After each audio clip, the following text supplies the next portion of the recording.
What type of coach Pirates should be looking at? Should look no further than in North Africa. All the teams fear Sundowns. If Pirates does well, the whole country is smiling, and they can earn definitely more than they earn at Pirates and Chiefs, I'm sure. If you could sign any South African player right now from a South African league, who would you pick? Yeah, Pirates won't like me. I'll take immediately. I think that's incredible. I mean, if I take last season, your record, and then this season as well, I mean, do you remember what it's like to lose a football game? How's it, guys? Welcome back to Mike Morton Talks Football. Today I have an incredible guest, somebody who's making headlines now over in Tanzania with Simba, from Maritzburg to Orlando Pirates, trailblazing South African coach doing big things on the continent. Someone I had the privilege of actually sharing the pitch with at the beginning of my career and at the end of his. Fadlu Davids, thank you so much for joining me. Thanks for having me, Mike, and the great work you're doing so far on this space after retiring. I must say a lot of players don't know what they're going to do, and you've really carved out a space for yourself. So well done, keep going. Yeah, thank you so much. We took very different directions post-career. You obviously, while we were still playing at Maritzburg, you transitioned into coaching. And I remember one day being sitting next to you in the dressing room talking about the next game we're going to play. And the next day you were coaching me, telling me what to do in the next game. I just want to ask you, what is that transition like? Obviously with Ernst as the head coach, he transitioned you into coaching. What triggered that shift for you? Did you always know you were going to be a coach? Yeah, I think on Ernst's last stint at Maritzburg, we had a lot of one-on-one coffees outside of football. He installed me as captain and, discussing about the team, discussing about my future. So when he returned to the club, I just had my operation and I was still limping a bit, but I was in denial and thinking that I could still play, because actually after the operation, the surgeon told me, look, you won't have long to play. As stubborn as I am, I said, I'll prove you wrong, and got my recovery. Played a few games after that, but was never the same. And sat me down and said, look, I know you always wanted to go into coaching, and think about the next 20, 30, 40 years rather than the next 2, 3 years. It was a shock for me because I was 31 and normally lived a good lifestyle, didn't drink, didn't smoke, and, always trying to be professional. So it was hard for me, but I knew I wanted to go into coaching and the opportunity was there. And next day he said, get your boots out of the change room and come to our office. And yeah, let's say the rest is history. Yeah. You were one of the youngest head coaches in the PSL as well, obviously, when you eventually took over.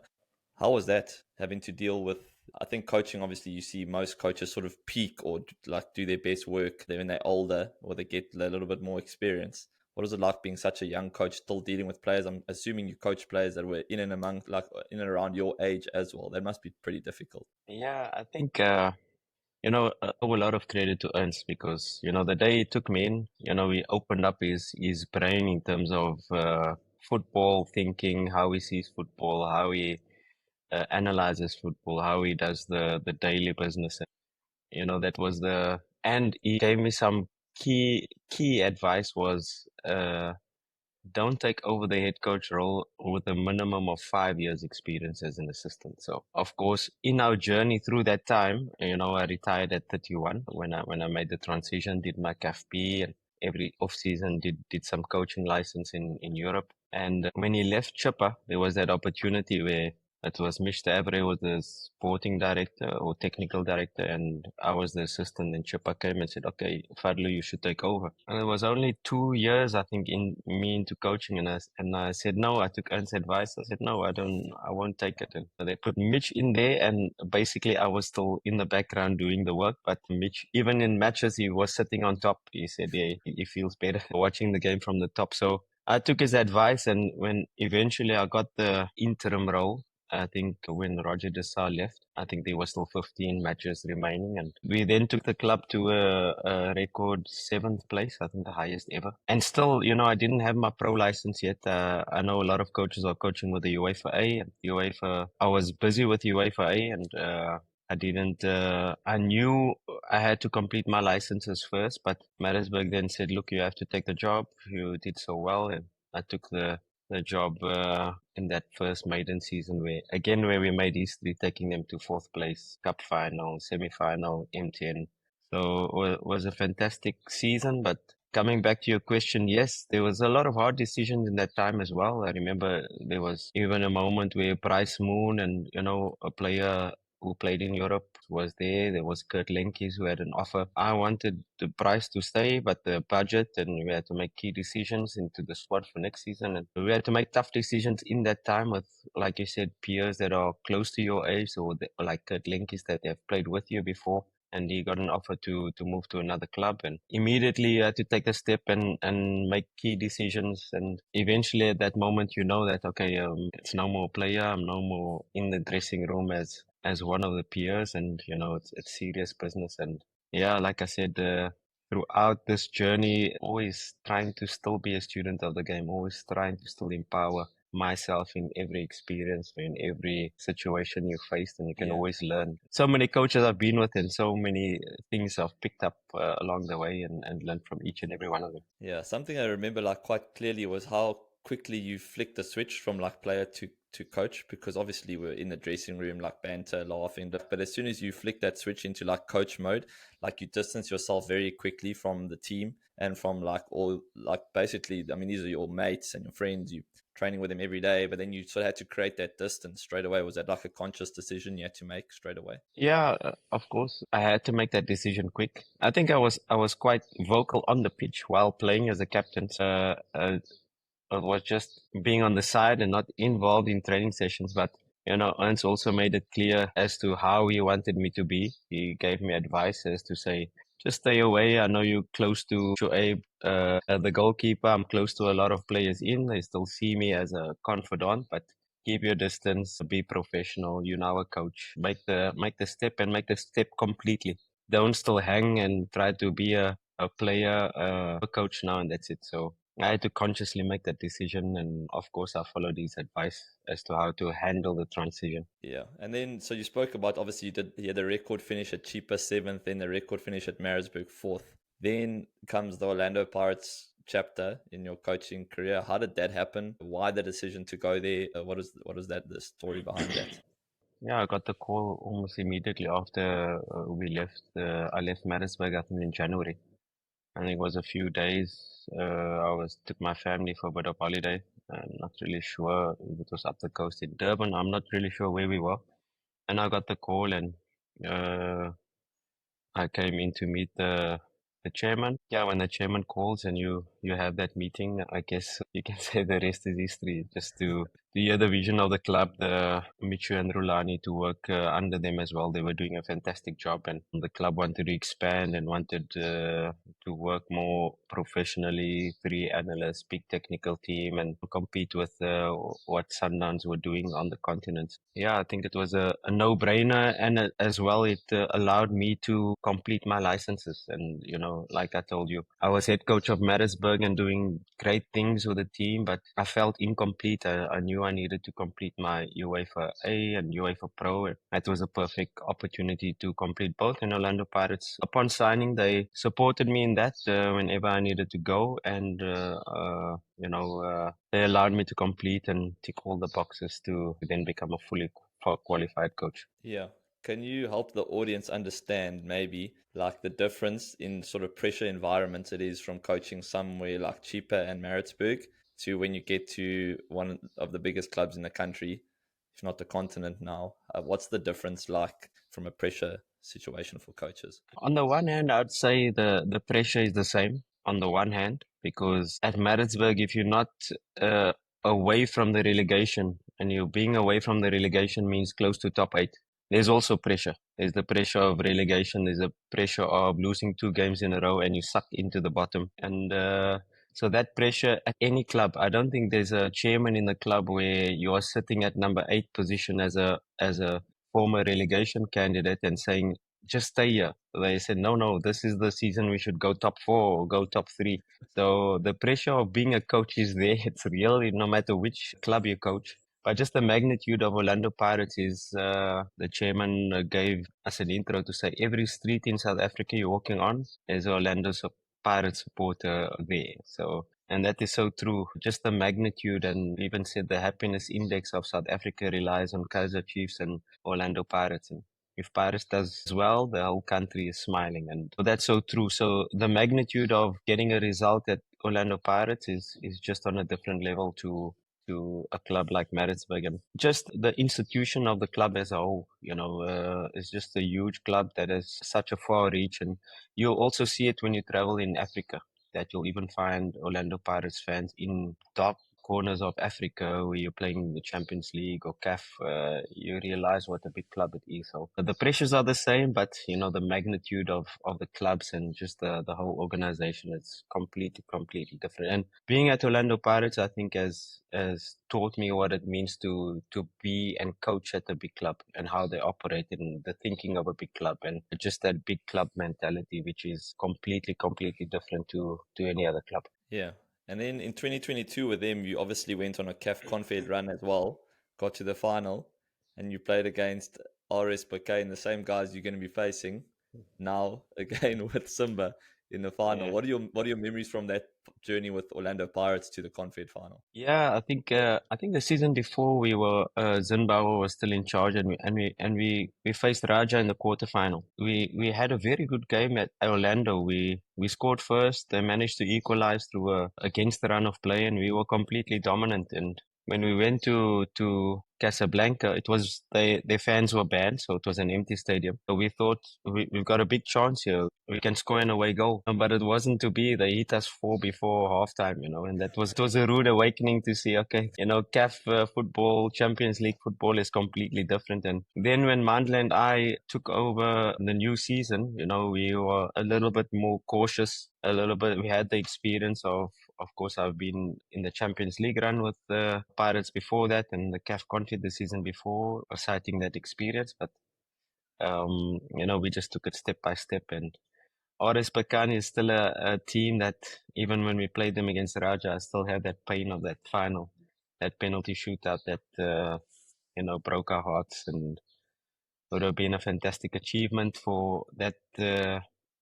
For the club at that moment in time, but it wasn't meant to be, and everything happens for a reason. Yeah. It's quite an interesting thread now with this because you played Simba in the quarterfinal, the club you're coaching now. You obviously played Raj in the Champions League there and RS Berkane in the final, guys you're playing now. There's obviously the success you're having at Simba now is absolutely incredible. This is the first time they've ever reached an African final, basically. What has the reception been from the fans for what you guys are doing there? No, it's funny to say that when we were at Raja, we said, "Wow, what a club!" And then we ended up at Raja. When we played Simba, yeah, it was 60,000 fans, and Darian and I spoke afterwards. He said, "Wow, what a club! Imagine coaching here." Fantastic. The fans here is absolutely amazing. I can only compare it to Kaiser Chiefs and Pirates wherever they travel in the country, but maybe times 5. It's absolutely crazy. It's the country is completely split in two. Red and green, the young Africans and Simba.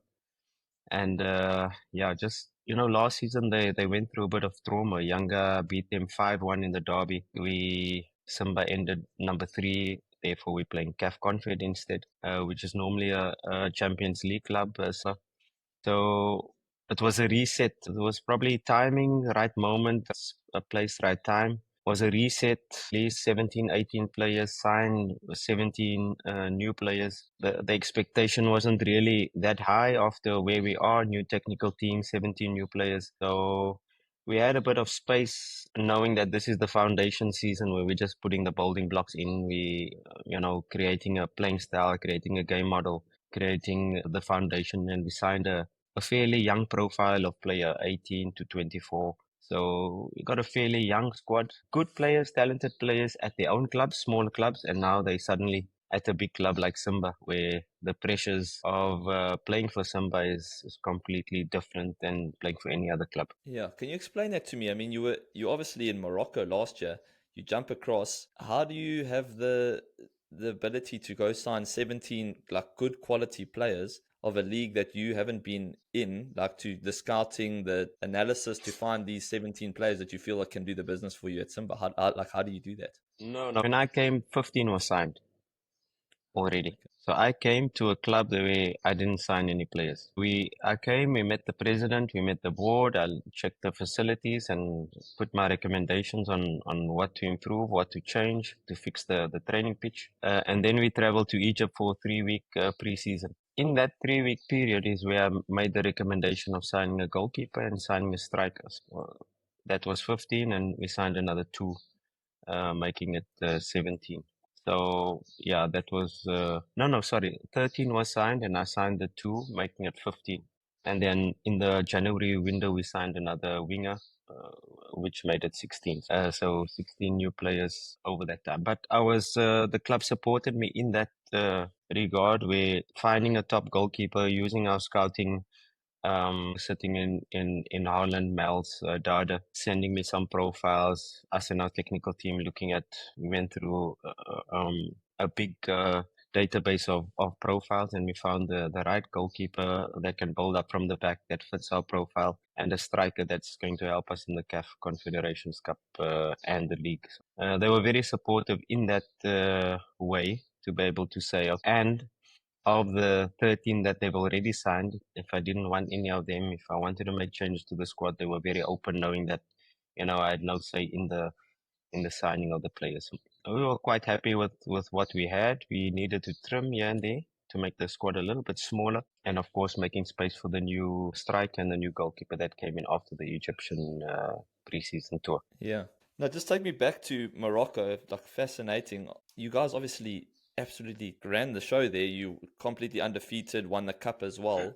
How, in that situation, does the technical team and the coaching team leave a club after a season like that? Like, what happened? Why did everyone go their separate ways after such an incredible season last season? There were a lot of behind the scenes. There were a lot of financial problems at Raja as well. So I just decided the coach Zimbabwe was, of course, talking to some clubs in Saudi, and of course the entire technical team, were going to go with him. But of course, if I can take you back to after Maritzburg, when Zimbabwe called and said, "Look, I have this option with Raja," I told him, "Look, I don't go without Darren and without Moise. I tried to include Wayne, but he's already signed a goalkeeper coach." So I said, "I don't come. You know, been a head coach now, and there are some options that I could go to, and we have a good relationship." He said, "Look, it's a big club. There's so much to manage. We're starting from scratch. New president. You manage the football side. Okay, bring Darren, bring Moise, no problem. Run the footballs. I need to manage the club, the board members, the new president, and the structures in the club." So at the end of that season, where of course, we're probably contemplating moving with him to Saudi, or the option of Simba came, and of course, I gave the option to Darren and Moise. You can go with Zimbabwe to Saudi or come with me. And of course, they opted to come with me. And, that loyalty you don't find in football, because Saudi, you're talking about something different. And yeah, we started the project, and I think that made it easier. Started the project. I've worked with. Then we got Wayne from Amazulu. Quite reluctant to let him go. Rida Burdin. He's been in Tanzania before. He coached Yanga. Was fitness coach of Yanga before. He's been on the African contact with many national teams, and I've worked with him before at Chippa, and we brought him in as well. And then in terms of the rehab, return to play protocols, biokineticist Turel Butler, we brought him in as well. So we saw the need for that part of our technical team. And yeah, without them, everybody's talking about me, but without my technical team, I don't think we would have, achieved what we achieved so far. And so far, we haven't achieved anything yet, but we've managed to put in the foundations that I think will sustain Simba for the next couple of years. It's incredible. I mean, if I take last season, your record, and then this season as well, I mean, do you remember what it's like to lose a football game? I mean, you've only lost one game this season, obviously excluding Confed, but then last season undefeated as well. I mean, you've gone like 2 years and lost like 3, 4 football games. That's like unheard of. It's unreal, your record that you're on at the moment. Yeah, but the pain of the loss, that loss was against Yanga, 1-0 in the last minute, their own goal. So that pain still lingers every day. Let's not feel that pain again. So that's the motivation to keep the team going at. But how do you get a team to be that consistent? I mean, obviously that's the real crux of football and actually achieving things and winning trophies, is to have like a regular good performances. For you to have two teams that have been this successful for this long, you're obviously putting in incredible structures that are allowing your guys to consistently week in week out. I mean, you said you just played 4 games in 10 days, won all of them, closed the gap to 1 point. I mean, what you're doing there, how do you get a team to be this consistent for this long? I have to say, we spoke about Maritzburg and Pirates, and I think at the time at Pirates, getting to understand the expectation of a big club. A draw is like a loss. Dropping points is feels like the world is going to end. Just demanding, that demand that you have, the limit at a club like Maritzburg. If you push too hard, the confidence is going to drop and you go into a negative spiral. At Pirates and at a big club like Raja, like Pirates, like Simba, the expectation is so high, and we try to create that competition within the squad that anybody can play at any time. Nobody's bigger than the club. And every match is a cup final. That is just our approach in taking the next game as the most important game. And it was so difficult over those last four matches, now league matches. More so difficult the first match and the fourth match. The first match after the semi-final, we came back from the airport. The players were heroes. At the airport was packed to capacity. We couldn't get out of the airport. Took us 3 hours. And then 2 days later, let's focus on the league. So that was the most difficult game. We went 1-0 down in that game. And the last game now, yesterday's match before the final, again, we went 1-0 down. Nobody wants to get injured for the final. Everybody has one eye on the final, and getting the team to focus and really understand that every game has a huge significance. You lose a game, you're out. Let's scrap our league title. You lose the CAF Confed game, you're out. So every match we play is a match of huge significance, and to have that tension, to have that pressure of every game is what keeps us going as a technical team. But we've got to balance that pressure and tension the right amount to be able to perform, but keeping that pressure to be able to fulfill the maximum out of each player's potential. It's finding that balance to get performance, but keeping the pressure and the tension at a certain level. Yeah. So now, obviously, looking forward, you've got some massive games ahead of you. You've obviously got Younger in the league that you need to win, essentially, to win the league. And then you've got the Confed final as well, looking forward to Oris Bakane. I mean, I spoke to the guys at Stellenbosch. Obviously, they played them in the group stages, and they were very, very impressed. Obviously, Bakane ran all over them. It was 4-0 in the group stage game. Have you looked at them? What's your analysis of them? Can you turn them over? Can Simba Yeah. win the Confed Cup, basically? Yeah, if I look at them, last season their coach joined midway through, so we got to play them once. We managed to beat them 1-0. But their coach already was quite tactically flexible. He had played his normal four defense line, but in attack, one of his centre backs stepped into midfield and they built up with three, and quite different from what we saw in Moroccan league. It was quite tactically flexible. And of course, last night they played one match, their final league game, and I managed to watch another game against Wydad that Coach Rulani played. And again, you see some of the similar traits. They made probably like three signings. The right fullback, Manut comes in, the goalkeeper, experienced goalkeeper that comes in as well. Those are the two main signings that are in the starting lineup and performing well. But they've got so many different options in their lineup and very tactically flexible. They can get goals from any angle, from any position. So, and it's a very experienced team. They've been in these Confed Cup finals over the last 5 years. I'm not sure what the record is, but they've been there so many times, and it's really it's experienced team versus young team. I think we have one player that has played a Confed Cup final before. I spoke to you about the Raja team. We have Fabrice Ngoma in midfield. He's the only player that has played in a Confed Cup final. So a fairly inexperienced team versus let's say the veterans of this competition. So we have to be at our best. We have to do everything perfect or aim for perfection and to be able to get the result in Morocco first. Away goals are so crucial in this competition. So if we can score away from home, which is going to be our target and our main goal, to try to score away from home. And we're quite confident when we play at home in Dar es Salaam, 60,000 behind us, the humidity, the heat. We've managed to play all the North Africans except the Moroccans. So you talk about Libya, Algeria, Tunisia, Egypt. We've played them all. And now we've got Morocco left. So let's get a good result there, and then anything is possible in Dar es Salaam. Yeah, in these two-legged African ties, do you prefer the away game first or the home game first? What do you like tactically? What's better? It's probably better to play away second. No, to play home second, sorry, like we have it now. We did it with Stellenbosch the other way around, and we managed to win 1-0.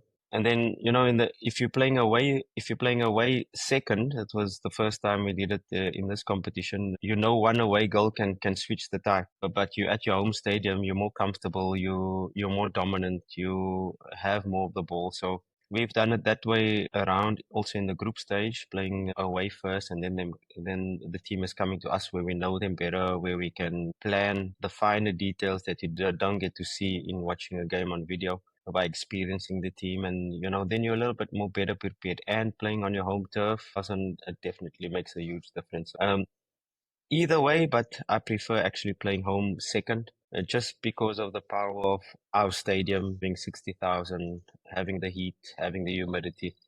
It all plays a part, but you still need a good first leg. 17 losing 4-0 away from home, had no chance in the second leg against Burkans. We have to keep the scores at a minimum and try to at least get one away goal. Yeah. And what's the vibe in and around the club in Tanzania? I mean, just the excitement, and when you say like 4 times the amount of support Kaizer Chiefs and Pirates, like that just blows my mind. Like, what is the feeling in and around the club? What would it mean to the club if for you guys to win this trophy? No, it's absolutely crazy at the moment. Being a Simba fan, the bragging rights at the moment, no trophy, and it's just chaotic. I face the challenge every day to bring my players back down to earth, because they're being praised like they are Ronaldo, like they are Messi, like they can do no wrong, and then reality hits you.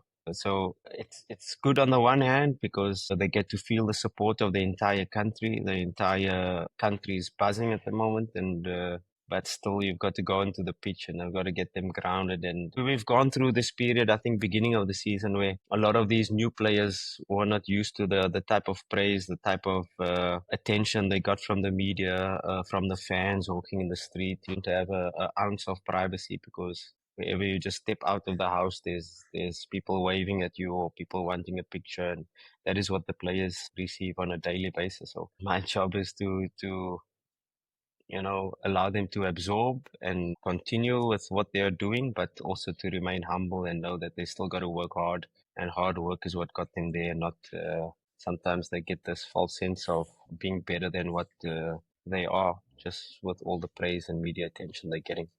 Sure. I mean, I'll be following closely, obviously, the league and the Confed, really hoping you get them both over the line. I think it'll be incredible. I think all South Africans as well will be backing Simba with the hope that you can do it there. So I'll be watching very closely. Just to take it now back a little bit to South Africa, I don't know, do you still follow South African football closely? Yes, I do. I'm not really able to watch 90-minute matches, but if I do get a 20-minute section of one match, or 30-minute here, or halftime there, here and there, I do. When I do have time, just switch over to see what's happening. So I'm quite familiar. Yeah, and obviously you've seen the dominance again from Mamelodi Sundowns, both in the Champions League and again in the league this year. What have you made of their dominance, not just in the league but on the continent as well? Again, yeah, it looks like just a force that's very difficult to stop, especially in South Africa, and now it looks like on the continent as well. Yeah, I think you got to give a huge credit to Dr. Patrice Motsepe for, when he's bought the club, it was his vision to dominate Africa. And we felt it when we were in Raja, that every player would want to play for Mamelodi Sundowns. In North Africa, all the teams fear Sundowns, and that is what they've built over this period from Pitso Mosimani's time to now. And so difficult to say Pirates are going to win the league next season or the next couple of seasons. It's so hard to say that and predict that, because Sundowns are just on a different level to everybody else. And the type of players that they are signing, and now with the Club World Cup and the cash injection they're getting with that as well, they just take them to a completely different dimension. And Pirates have done extremely well this season, or over the last seasons under Rivero, and to achieve what they achieve and to push Sundowns to a certain limit this season, especially with the first 7 matches, winning 7 in a row. But Sundowns are just on a different level at the moment. I just don't see anyone domestically um, taking the league from them, and keeping the league at their club with Sundowns around. Yeah, I mean, you speak about North African teams fearing them. I mean, I don't think I've ever seen in my time anyway, like a team going away to Al Ali in Egypt and Al Ali sitting back and in a low block, happy with 30% possession, and allowing Sundowns to dominate the game and still to keep them out. I mean, yeah, it's amazing to hear what you're hearing that side as well, that they inspire so much fear in North African teams. I mean, Orlando Pirates this season, they broke all their own records in terms of performance and still couldn't get close. I think Sundowns need a point this weekend to secure the title.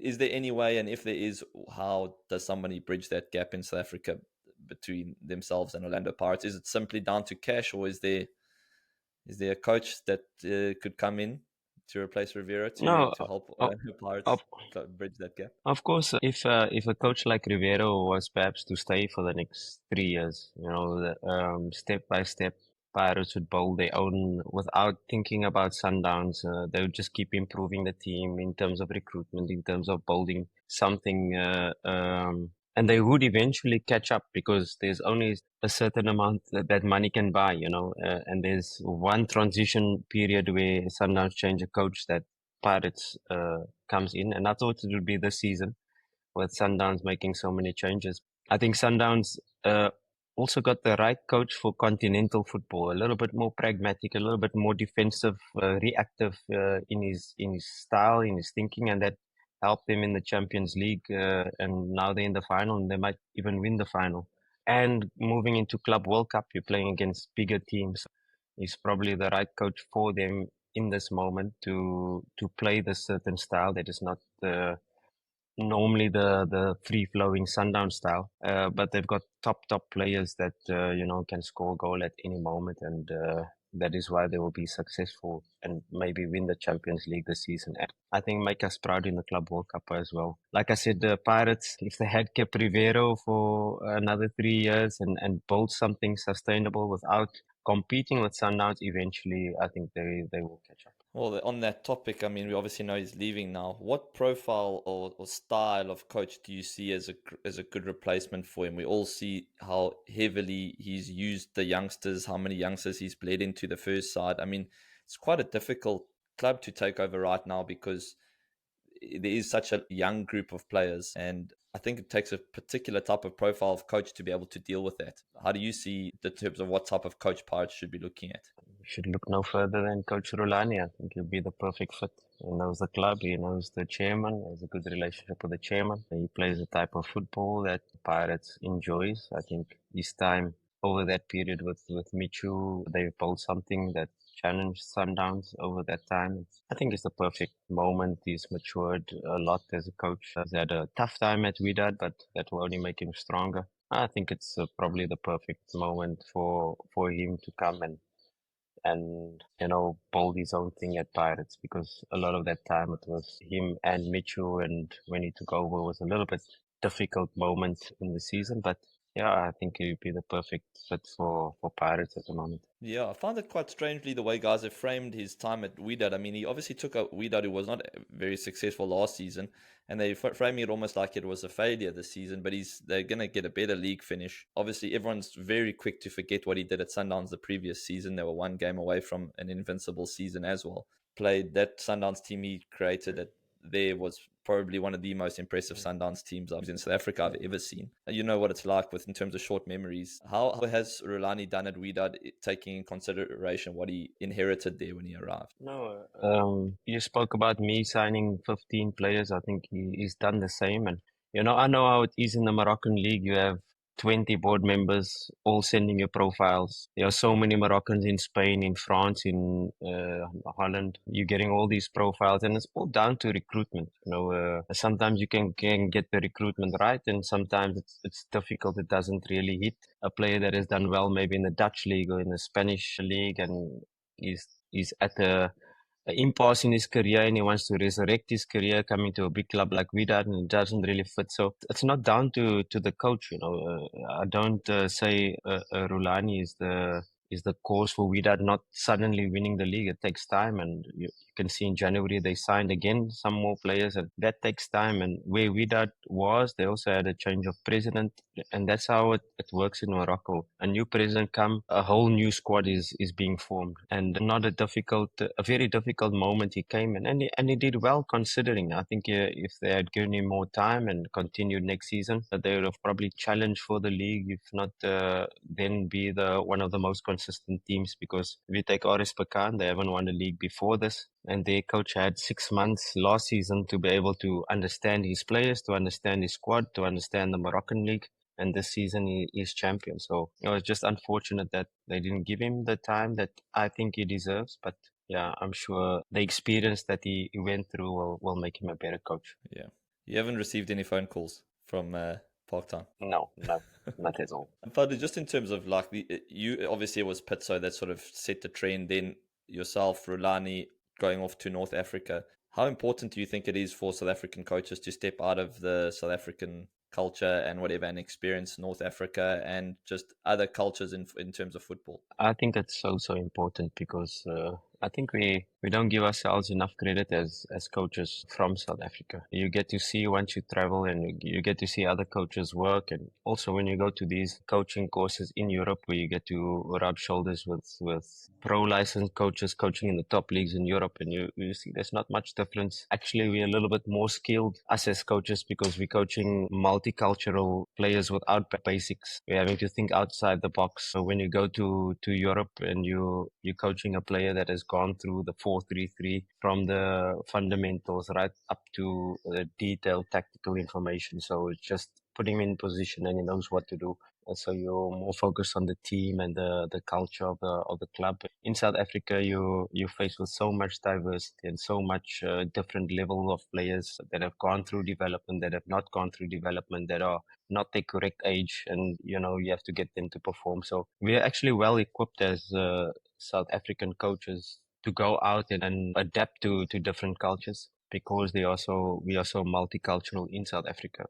But of course, this licensing system has really hindered us coaches over this time, and I was so positive to see this CAF A license with Walter Steenberg bring it back, and a lot of our coaches getting the necessary tools to be able to coach outside the country. And I think now is the time that more of our coaches should take the plunge and test themselves in different countries. It will only be good for South African football. Yeah, for sure. And then just quickly to touch on Bafana, Hugo Bruce, obviously, when he first came in, I think there was a lot of, probably wrongly in my opinion, but a lot of doubters and people questioning, especially his initial decisions in terms of squad selections and everything. But now he has absolutely no doubters at all, and he's proved that he's been 100% correct in basically every move that he's made. What have you made of his stint so far, and do you think South Africa going to this AFCON tournament is one of the major favourites? No, of course, he's done absolutely fantastic to bring a bit of hope back to the basic South African fan.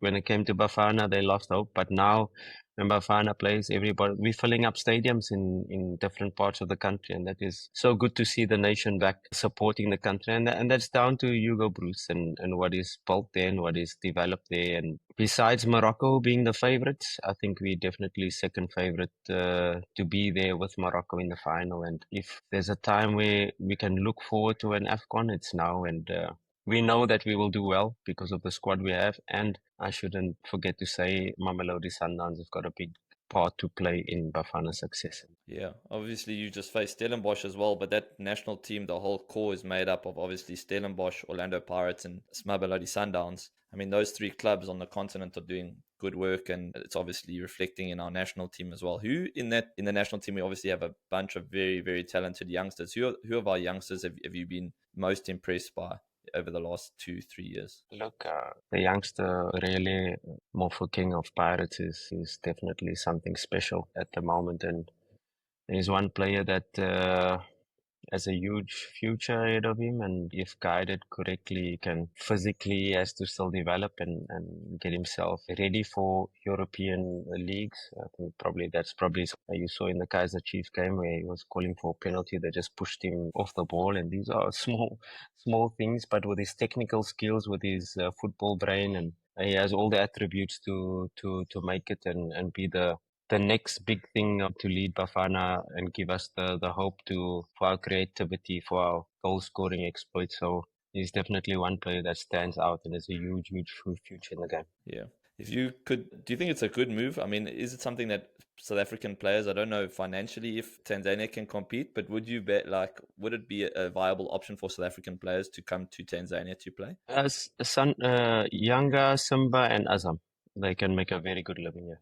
They can earn definitely more than they earn at Pirates and Chiefs, I'm sure. So if I pose that question then to you, if you could sign anybody, any South African player right now from a South African league, who would you pick? Yeah, Pirates won't like me. I'll take Mofokeng immediately. I think that's a good way to finish. Fadlu, I don't want to take too much of your time, but it's been amazing to catch up. And if we can please do this again when you are Confed champ and the champ of the Tanzanian league as well, I'd love to catch up again. No, for sure. Thanks, Mike. Anytime. Cool, man.